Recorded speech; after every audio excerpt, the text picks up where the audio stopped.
welcome to No Broken Legs. It is a Victory Monday after a Victory Friday here for us in Cleveland. I am Evan Belfiore. Joining me on the phone is Jimmy Champ. Jimmy, how are you on this? It's a pretty gray Monday afternoon.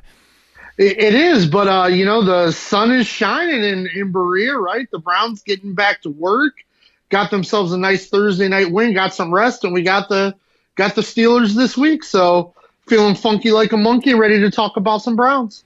Yeah, it's always a big week when the Steelers are coming up on the schedule.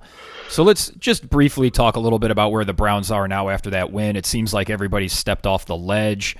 It wasn't a pretty win against Denver, but a win is a win in the NFL.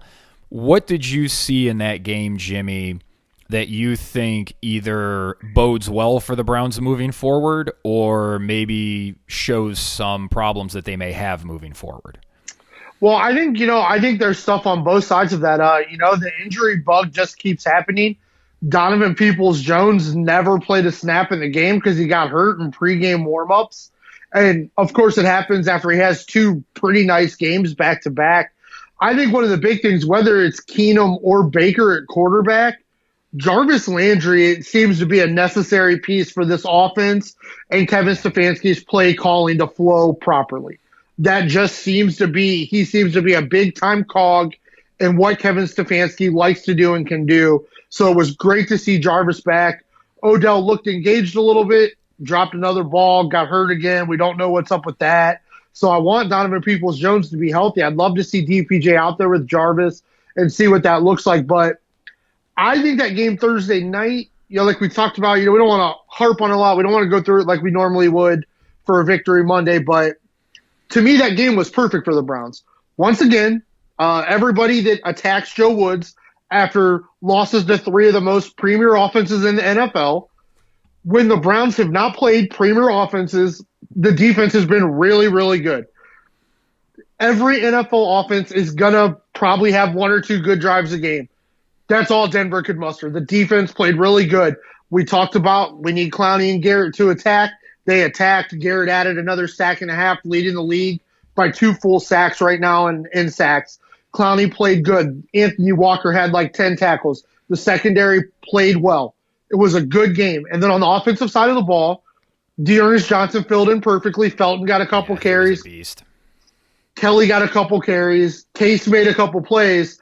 But fortunately for us sane Browns fans, Case Keenum did not light the world up, so we're not talking should Case Keenum be the starter long term. Yeah, so I think anybody who's mentioning that Keenum should supplant a healthy Baker Mayfield, just if you're one of those people and you're listening to my voice right now, I think you're a complete fucking idiot. I want that on the record.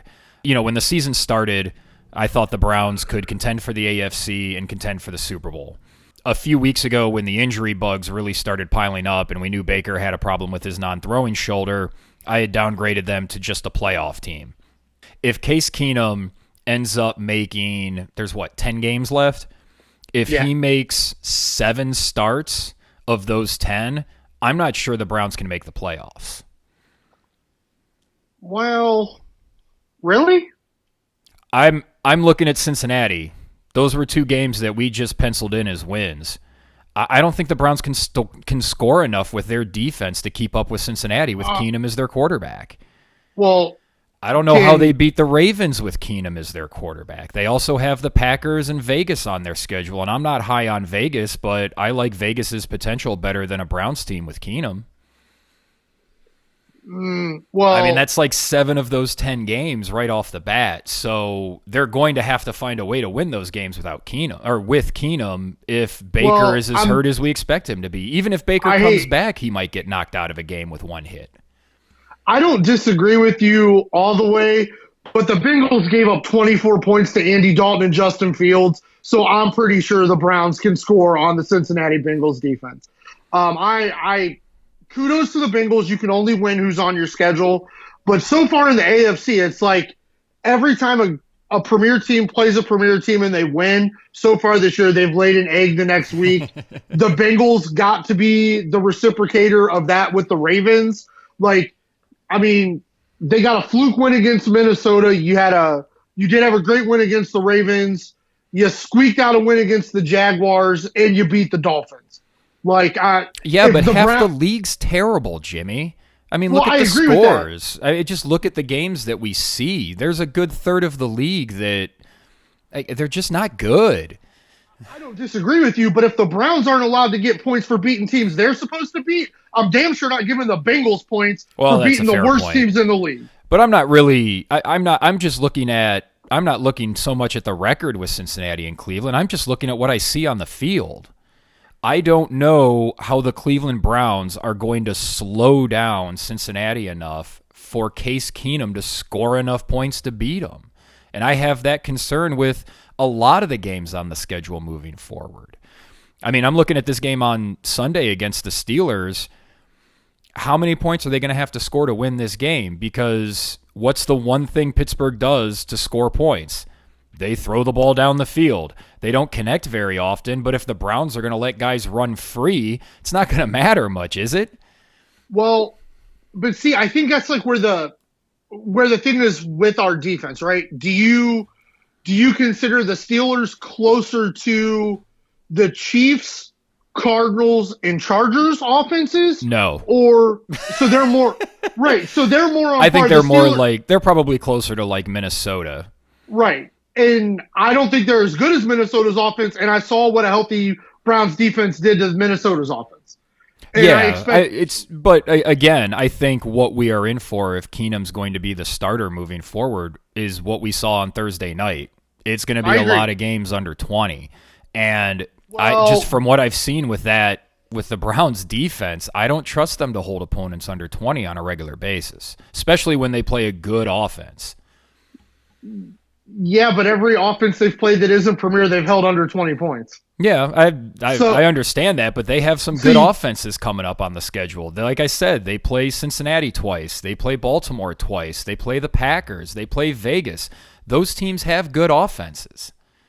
They do. But I think in both of those situations, like, I mean, obviously the Bengals, that's a week away, so we'll dive into that. Yeah.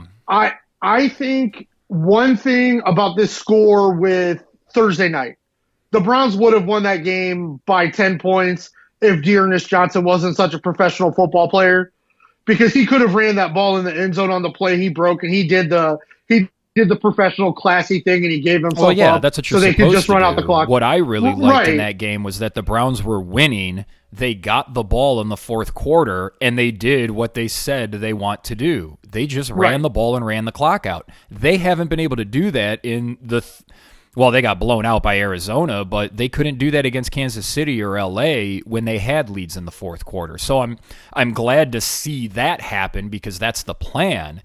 But it's Denver. I don't think Denver's very good. Von Miller was out of that game in the second half. So here's why I'm so down about Keenum starting. And it really comes down to two stats. This season, Baker Mayfield's yards per attempt is 8.5 yards, and his yards per completion is 12.7. In the one game Keenum has played, his yards per attempt was 5.7, and his yards per completion was 6.3. He's got to get those numbers up if the Browns are going to compete. And if they're going to really compete and really do something in the playoffs like we expected them to before the season started, it's not going to be with Case Keenum. And people can continue to talk about how they made an NFC championship game however many years ago that was, but that is nothing more than an exception that proves the rule. When people have invested in Keenum long term, he has bit them in the ass. Yeah, no, I absolutely agree with that. But I think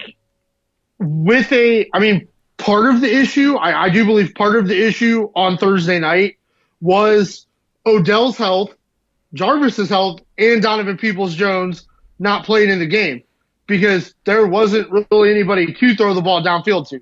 Now, I will agree, the two passes that Case Keenum tried to push the ball downfield were horrific passes that did not work. And he threw like 2 or 3 passes when he was almost getting tackled that it looked like he threw up for grabs, and that just fucking terrified me when he did that every time. It was twice or 3 times, I don't remember exactly. Yeah, no, it was. There were a couple of them that were not good decisions. I think, just my personal opinion, I think you can get through Pittsburgh and Cincinnati with Case Keenum. That is how I feel.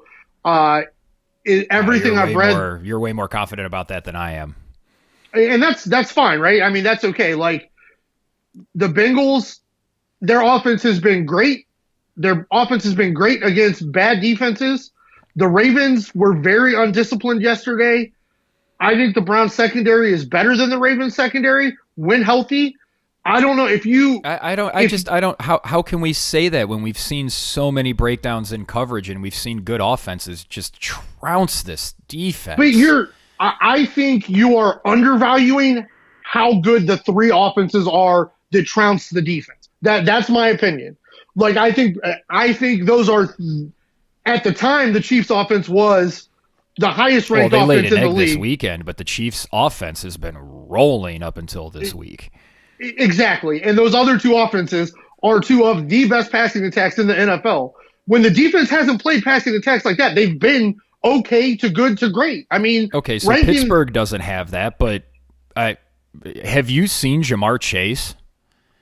I have. He is just spectacular. You know what? He had a play in that game at the end of the first half where Burrow hit him for a first down on one. It was on one sideline. And Jamar Chase ended up running through the defense for like another 35, 40 yards. And when that happened, you know what I thought? Wow, that's what we want OBJ to do, and he doesn't fucking do it. Yeah, I agree. Well, Jamar Chase is one of those 24 wide receivers that have came in the league that you would take over Odell. But here's the thing, like granted they were just coming into what they're becoming when they played the Bears. Joe Burrow was really awful against the Bears. He kept trying to force balls to Jamar Chase. They bracketed Jamar Chase with the safety. The other Bengals pass catchers have not performed like we thought they would coming into the season. We thought they had very good complementary wide receivers. He's getting all the catches. Chase is getting everything because Higgins and Boyd haven't played well. And we still saw yesterday, damn near every time Joe Burrow threw the ball from the pocket, the Ravens pass rushers were hitting him. And I believe the Browns pass rushers are significantly better than the Ravens pass rushers. And that's sort of the caveat we should have with the Bengals. I mean, if they can't keep Joe Burrow upright, all of this is everything that we've seen from them goes out the window. Yeah, but to your point with Case Keenum, like there's at least a possibility of winning shootouts with Baker Mayfield. There is no possibility of winning shootouts with Case Keenum. No, that's just not happening. That is not meant to happen. But as we talked about, we thought, obviously Kevin listened to us again, with the injuries, with Case Keenum starting, it was very minimal distractions, nothing fancy. Let's run the football, throw short play action passes that our quarterback is really good at. And it was enough to beat a Broncos team. I think if they would have needed to score more, they probably could have got a little bit more aggressive and scored more. And once again, like everybody kept talking about, they only beat the Broncos by 3. Well, really, they beat the Broncos by 10. But Kevin Stefanski has a disciplined team who didn't feel the need to run the score up. Oh, don't play those extra plays if you don't need them. Just kneel the ball, go home. I get that, but most teams in the league at this point, their running back still would have taken that ball into the end zone. I don't agree with that. We've seen plays like this happen at least a dozen times over the last half dozen years. It happens from time to time. We occasionally see guys screw it up, but for the most part, I think guys have learned that that's what they should be doing. Yeah, but it wouldn't have mattered. I mean, the Broncos weren't gonna drive some game-winning drive with Teddy Bridgewater. They weren't putting up. They scored 14 for the game. I don't think they were going to turn around and score 10 in 2 minutes. No. But it was good. I mean, I think that game Thursday night, it was exactly what we thought it was going to be. I mean, if you look at next gen stats for that football game, it was like 98.8% of all of the yards of all of the players responsible for the Cleveland Browns yards in the season were off the field for this game. Yeah. And the first half, I mean, it felt like they were up 4 touchdowns. But that's how dominant. But it doesn't really. I mean, we can talk about Chubb and Hunt being out, but when Dearness puts up the performance he did, that just negates those guys being out because that's what we would expect them to do. Right, but how many teams in the league could say that? Like, what happens to the Tennessee Titans if Derrick Henry misses 2 weeks? No, they're fucked. Like there's, I mean, the depth at running back is a big deal. It's gonna be big for the 17-week season. I think the Browns. I mean, I can honestly say I haven't seen anything honestly saying a timeline for Baker. I have not seen it. I've been looking. They won't update any of the injury. They won't update any of the injury stuff until I think tomorrow or Wednesday. Yeah, so it's hard to say what it's going to be. I think they can beat Pittsburgh with Case Keenum if they keep the same style game plan, especially if Nick Chubb and Jarvis Landry play. I really do. The Bengals maybe it presents a different challenge. You have to score a few more points, but I still think they would be okay in those games. I don't want Case Keenum to be the starter against New England because that'll just be feast for Bill Belichick. But because they might turn Case Keenum into Zach Wilson, and we don't want to see that. So, but I agree with you. I will agree with you that if Baker is playing injured, the ceiling for this team is probably the last team in for the playoffs. Yeah, they become a borderline playoff team, and we're going to play this game all year until they decide to shut Baker down. Yeah, which I don't necessarily think they need him to beat the Steelers, like you said. I think Stefanski did a much better job of coming up with a game plan for the Denver game. Somebody on Terry Pluto's Facebook asked what the hell was up with the pass happy against Arizona, and I was like, I just responded by saying we're never going to find out. We just have to chalk it up to Stefanski was bad for a week. But to see him lean on the running game more, I did like that. The offense was really simple. They're going to have to complicate things. Pittsburgh's going to try to get after Keenum, and I think that's what worries me more than anything is that teams are just going to blitz Keenum, and he's just going to start throwing balls up. Right, but I will imagine, because I agree with you, Pittsburgh's going to be aggressive, but that should leave Joe Hayden on corners with either Jarvis or DPJ or OBJ, if whoever the hell's healthy out there. So they're going to have to win some, the wide receivers are going to have to win some matchups one-on-one. And then it's but other than Landry, we just haven't seen the receivers do that. I don't disagree with that at all. And then you're probably going to see a heavy screen game, heavy little tight end crosses, right? Chip on TJ Watt and then go across the formation for a route. Yeah. And the offensive line is going to have to hold up long enough to get Hooper and Njoku through there. Like that's just the offensive line is going to have to be key. Hopefully Conklin comes back. Hance did a pretty good job. Like Hance was not bad over there. He played well. The offense was good enough in a game. Like we talked about, you took the Browns because this is the game that the Browns would normally lose. And you believe in Stefanski. You believe in what they're doing. These are the new Browns. So you're going to take the Browns. And I feel the same way about this Steelers game, that Stefanski's going to be okay because Tomlin, Roethlisberger hasn't looked good even in the wins. But I agree with you. The secondary has got to play well. You cannot have the pass interference calls given 60 yards downfield. The defense has to play disciplined, which sometimes they've been able to do, sometimes they haven't. But defensively, the secondary is going to have to play well, and it's going to come down once again to Clowney and Garrett.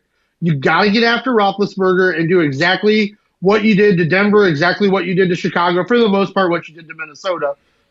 You got to get after the quarterback and cover long enough in the back end. But Anthony Walker played significantly better this game than he did against the Cardinals. So that was something good to see. Getting back from the injury too. Yeah, that was good to see because I was worried about him after the Cardinals game. So that was good to see. He played much better. The secondary looked like they didn't have the same lapses that they had the week before. Hill and Johnson were in the right spots. So hopefully the defense has figured themselves out a little bit. But I agree with you. Do you play healthy Case over 60% healthy Baker? I don't know. I'm glad I don't have to make that decision, because how good of a run game do the Cleveland Browns have? Can you run the ball 35 times a game, throw it 10 and get wins and stack wins and go deep in the AFC playoffs? I don't know. You can do that anymore. Yeah, I don't know. This isn't 1995. Yeah, I don't disagree with you. I don't know. So it's going to be interesting because Case is with the exception of that one throw in the NFC playoff game, Case Keenum has not been one to push the ball downfield, but he is deadly accurate in that 8 to 15 yard range, which seems to be where the Browns offense can operate well. And if the run game works and you can keep the defense honest a little bit, you should have that area right behind the linebackers to be able to move the ball, hopefully yards after catch. That's really all they need. If they just need to keep the linebackers and the safeties from crowding up too much. If he can make 10 to 15 yard passes, that'll do it. But I know it was windy on Thursday night, but people are using that, I think, a little too much when talking about Keenum, because he just doesn't. He's not going to push the ball downfield. That's not his game. No. Okay, so I'm clearly lower on Keenum than you are, and we're both hoping Baker comes back. I do want to talk about the defensive side of the ball because they stepped up and played well. Jimmy, what does Myles Garret have to do to get a holding call? He got one. They actually threw one. He did draw one. He got held. That sack that he got when Bridgewater was running, where he flushed Bridgewater out and Bridgewater ran to the sideline and he kind of tripped him up and got him out of bounds. Garrett goes to beat Bridgewater to the edge, and the lineman just yanks him, and he, one, was still able to make the play, but two, just no call. I mean, these aren't mild infractions. I mean, he's getting fucking mauled like Shaq did back in the day. Yeah, he is. He probably needs to be a little bit more demonstrative when it happens. We've seen like that pirouette. We've seen it a couple times, but he probably needs to be more demonstrative with it. When he's getting held and he feels the hold, he probably needs to try to pull away from it so they can actually see the jersey extension. Because seems to be in the hold. There was jersey extension on that play, and it was right in front of the officials, wide open, I agree. And they're not throwing the flag. Now, okay, but I have a question for you. With the way this season has gone for the Browns versus the officials, this shouldn't be a surprise. Yeah. It sucks for, every 50-50 call for the most part has gone against the Browns. But I agree with you. I don't agree with that. I think a lot of the pass interferences that fans are bitching about are actually pass interferences. Like those two on Ward in Arizona, those are legit calls. And, some of these things may be on the borderline, but I've seen some plays where the Browns secondary are getting away with grabbing some people. It's so egregious with Garrett because it just happens on almost every play. And I think what Garrett needs to do is he just needs to go out and tell the refs, I'm getting held on every play. Can you at least just call it early so I have something resembling a chance? Because we've seen that with referees. New England was really good at this. New England would start the game off against those Peyton Manning Indy teams, and they would just maul the receivers and dare the officials to throw the flag. And Indy would never really petition the officials or didn't do it good enough to get those calls early in the game. Because if you can get them to make that call early in the game, then they're not going to do it throughout the game. Yeah, I agree. Now, do you think because of when he tried to kill Mason Rudolph, Myles Garrett doesn't want to make a stink to officials? Do you think that has any, is he out there I think everybody should have completely moved on beyond that, and if any of the refs are not giving him those calls because of that incident, those refs should be fired immediately. No arguments there, but you say everybody should be over, and I don't disagree with you, but we watch 5 plays a game where Myles Garrett is clearly being held sometimes by 2 offensive linemen right in front of an official and a flag isn't thrown. There has to be a reason. There's holding. It doesn't seem like there's a lot of holding calls being called across the league. True. They're probably the holding calls are probably down a little bit, maybe a little bit, but Again, but I feel like we're talking about holding now, like we talked about pass interference. Nobody knows what it is because the officials are enforcing the rules so inconsistently. Yeah. But it's almost like it's the big name defensive linemen that don't get the holding calls. Yeah, it's weird. It's like an anti-stars get calls. Yeah, but I do one thing I want to say for Myles, I want to give him big kudos. We talk about, with Baker, how he just continues to break Browns records and things like that. Myles has now moved into number 2 for the most sacks for Cleveland since they started tracking this stat in 1982. He passed Michael Dean Perry Thursday night. So kudos to him. He's just a force, and when he gets he's pressure just on behind, he would be just behind Clay Matthews, wouldn't he? Yep. Okay. So he's it's just super impressive watching him come off the ball, and Clowney so far is staying healthy for the most part and staying engaged. We talked about it before the season started. It was going to be the defensive line and the secondary had to do the job because the linebackers is where the defense was weakest. In the wins, that's the way it's gone. In the losses, those two spots haven't played well, and they've gotten losses because of it. But the defensive line just needs to continue to do what they're doing. But I agree with you. I don't understand how Myles doesn't get the holding calls.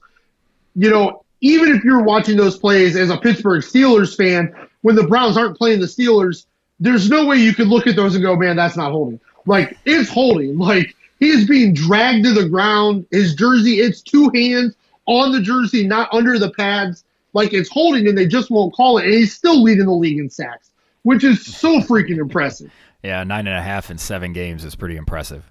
Yep. All right, any final thoughts here? We'll dig deep into the matchups for Pittsburgh, Cleveland on Thursday, and with the game being last Thursday, we didn't dig as deep. But any final thoughts on where the Browns are? They're sitting 4-3. They currently sit in the last playoff spot in the playoff picture, and with the teams behind them are Indy, Kansas City, New England. I'm still not a believer in Indy. I'm assuming you are not either. I don't think New England's very good this year. You can put 50 on the Jets every day. I don't give a fuck. The Jets stink. I don't know what the fuck is going on with Kansas City, man. They don't look right as a team in maybe 3 years of playing. You know, they've been to the Super Bowl 2 years in a row, and they made an AFC championship game before that. I think they might just be wearing down for a season. Yeah, I mean, the offensive line is struggling. Patrick Mahomes is struggling. The defense is struggling.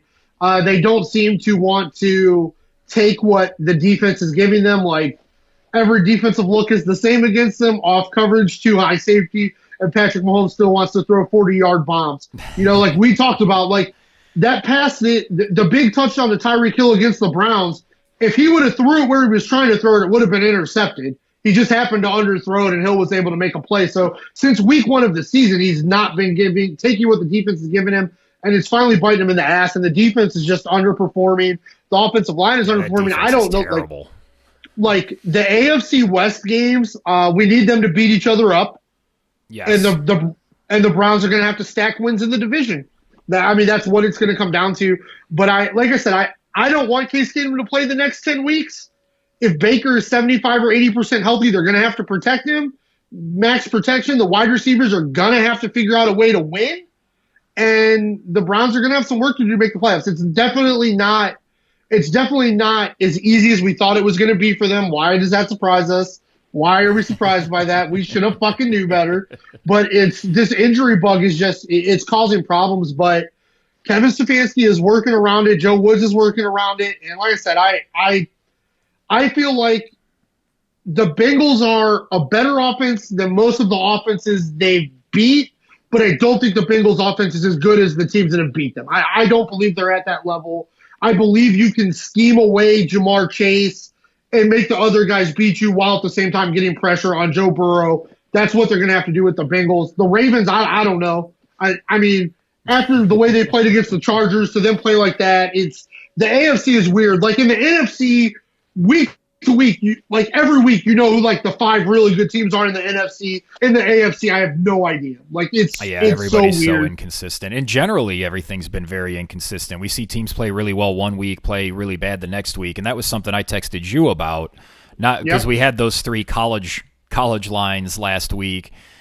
It seems like the pro game is looking more and more like the college game. We're seeing teams spread things out. We're seeing more variance based on opponents. It's very interesting to see how much chaos there's been in the NFL, and it'll be interesting to watch long term. Does that continue to happen, or is this just a fluke year because of, teams are still dealing with COVID stuff from last season, so this is kind of the first normal season, but it's not quite a normal season. Yeah, I agree. And I don't know. Like, I don't know what the answer is. Like, it seems like the only thing we know are who the bottom 5 teams in the league are. The 2 teams in New York suck. Houston stinks. The Jags aren't very good. Miami looks awful. Atlanta looks bad. Right. But at least the Giants will still fight. Yeah, that was an interesting win for them. And then that Atlanta-Miami game, Jesus Christ, Jimmy. What a fucking shit show. I hope everybody listened. I hope nobody watched except the field goal at the end. I hope they listened to us because that had to be a horrible football game to watch. No, but yeah, the AFC, it's just weird. And I think, like, we talked about it, like I think you really nailed it last week when you said there's no way in a 17-game season, week 7 can be a must-win. No. It seems like in the AFC, it is going to be who are the hot teams in week 15, 16, and 17 going into the playoffs. Like, because at this point, I don't believe anybody's going to run away with the 1 seed. Like yeah, it doesn't look like it. Although I think Buffalo's going to wind up being there. They only have like 1 tough game coming up. Yeah, Buffalo still does have an easy schedule, but Tennessee still got a whole bunch of games against the AFC South.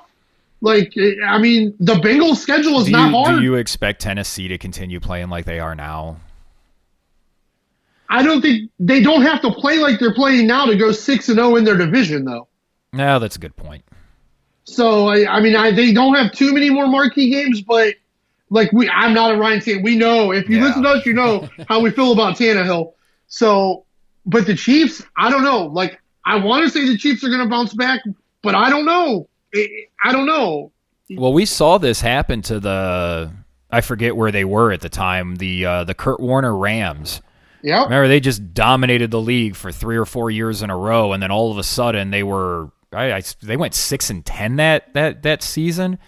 I just remember them. They were like 2-6, and I'm just kept looking at the lines and going, like, the Rams keep being favored by a ton of points, but I don't think they're that team anymore. Well, and it's looking like that's what Kansas City's doing. Well, you know how much I like narrative and I believe in curses. I think what happened to the Rams is the same thing that might be happening to the Chiefs, losing Super Bowls to Tom Brady. It seems to just tank your whole organization. Yeah, it just ruins your whole organization, apparently. Well, if Kansas City's organization is going to fall apart, that's fine, because I think the next couple of weeks are going to be a testament to where the Cleveland Browns are as an organization. Yeah, I agree. I know I've been kind of down this whole pod because I'm just down on Keenum, but I think that it does say something that with their backup quarterback, I still think this team's a borderline playoff team and that they can win 9 or 10 games, even if Baker doesn't start again this year. Yeah, I agree. I mean, I agree with that as well. And it's just, even with Keenum, I think you beat the Steelers with Keenum. The Bengals, I'm not sure. I definitely think you can beat the Patriots and the Lions with Case Keenum. Yes. I think it would be an ugly game with the Patriots. Like, Case Keenum's, it's probably only a 2-score game, but I think you can win that game. I actually really trust the Browns' defense against that Patriot offense. Yeah, they're not I agree. good. And I talk about it every week. Mac Jones's throw chart, even when they put up all those points, was mostly short passes, and that's what Case Keenum's throw chart looks like. So it's just that's going to be an ugly game, but I trust the Browns to run the ball. That O-line, still just mauling people. It doesn't matter who's on that O-line. They just maul people in the run game. They did have some moments where they still weren't holding up as well as we would expect in pass coverage. And it seems like Wills, he got through the game, but I really hope Wills can come back against Pittsburgh and just be much better after this long layoff. Yep. He needs to. Hopefully, he gets all the way better, and they're able to take control of the offensive line against Pittsburgh, push them backwards, run the ball with whoever's in the backfield, and then hit a couple pass plays. And I think that'll be enough to beat Pittsburgh. I really do. But once again, like you said, like, we don't think Pittsburgh's as good as the offenses they've lost to. They might be a little better than the offenses they've beat. But how are you going to hold up in protection on those long pass plays? Like we talked about, they've been burnt by pass interference calls so much. Like, can you be physical with the Steelers receivers without catching those 60-yard pass interference calls? It's going to be a big deal because up front, you got to worry about tackling Najee Harris like 35 times. Yeah, but they're not going to run the ball with him. He's just going to catch dump-offs. You're right. You're absolutely right. But The secondary it's going to be a lot of man coverage, I would imagine. Joe Woods in his personalized game plans, I imagine it's going to be a lot of man coverage. We'll talk about the Steelers when they come. We'll talk about them on Thursday. Let's not get too deep into that. Thanks for joining me today and arguing about Baker and Keenum. No place I'd rather be, brother. All right. Well, thank you for listening. For Jimmy Champ, I'm Evan Belfiore, and we are No Broken Legs.